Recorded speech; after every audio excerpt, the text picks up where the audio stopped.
used very effectively right back at the start in England was to say to the people who haven't set targets, do you realise that you're only one of 150 areas who haven't yet set a target? It's absolutely fine if you don't want to set a target, but you will be the only one area in the entire of England, and I'm going to have to tell my boss, the minister, that you're the one area that hasn't yet set a target.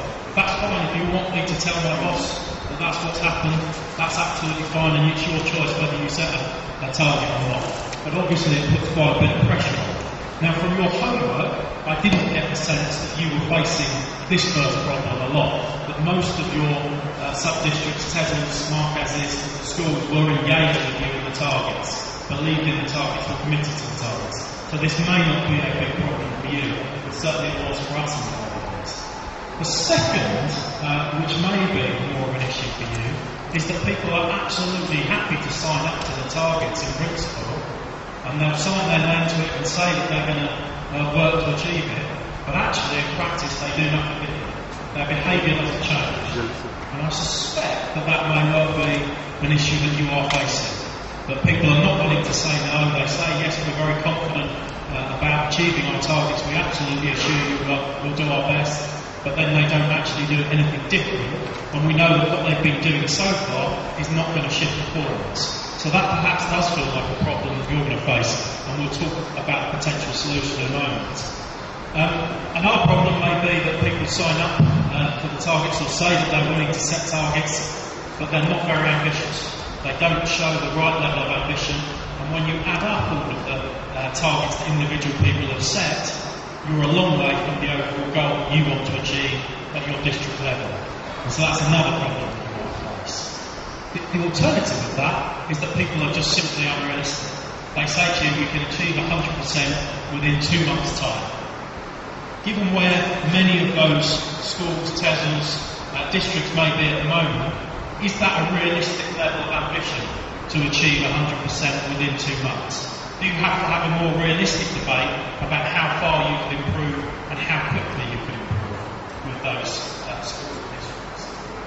And then finally, I guess you may have some people who are perfectly willing to work on some measures, on some targets, to say we're happy to sign up for the student enrolment goal, but when you actually get into a sensitive debate about whether your teachers are turning up or not, they're not happy to have a target set for that. And so having a discussion that allows you to have a debate across all of the targets that you're facing is obviously going to be really important for you. And Michael, I think we're just going to turn back to you and ask for a few reflections on some of those challenges, but also to get some reaction from the audience as to whether they are challenges that you might be facing. Okay, thank you very much. Sarah, could you just make a couple of the points that Simon made in Urdu? So just summarising some of the challenges. You don't need to go through the whole slide, but just a couple of key points. जैसे कह रहे थे कि जब England में इन्होंने यही target setting exercise की तो इनको बहुत सारी मुश्किलात का सामना करना पड़ा, जो कि आपको भी ऐसी ही या कुछ मुख्तलिफ मुश्किलात का सामना करना पड़ेगा। पहली एक सबसे बड़ी मुश्किल ये थी कि जब ये अपनी डिस्ट्रिक्ट से तहसील में जाके टारगेट देते थे तो वो अक्सर कहते थे कि हमें नहीं चाहिए टारगेट, हमें करना ही नहीं है। ये एक मुश्किल थी। दूसरी मुश्किल ये थी कि तहसील अक्सर कहती थी कि हाँ ठीक है हम टारगेट अचीव कर लेंगे, लेकिन फिर कुछ करते नहीं थे। तो ये भी एक दूसरा बड़ा मसला हो सकता है।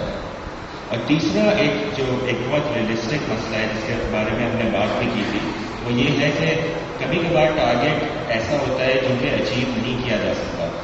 और जैसे अगर आप कहें कि अगले परसों तक तुम्हें 100% इन्वॉल्वमेंट भर लेनी चाहिए, तो ऐसे अनअचीवेबल टारगेट नहीं होना चाहिए। ऐसा टारगेट होना चाहिए जो कि वाकई ही आप मेहनत करके और आपकी तहसील मेहनत करके अचीव कर सकें।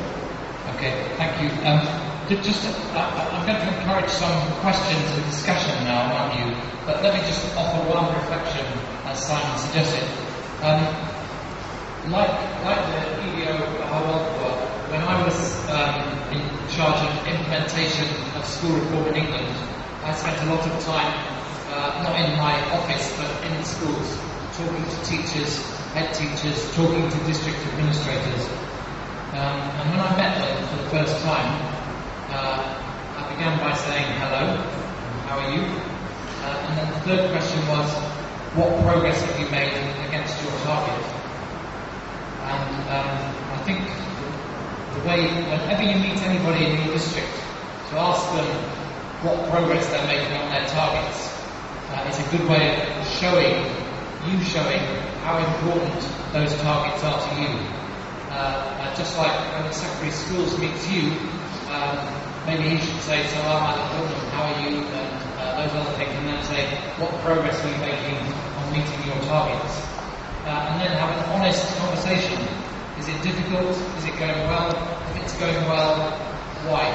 If it's difficult, what's the problem? Can we help solve the problem?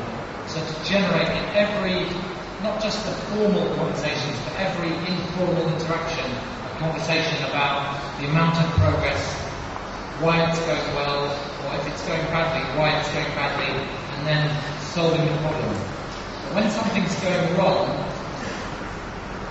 which happens all the time, this is difficult.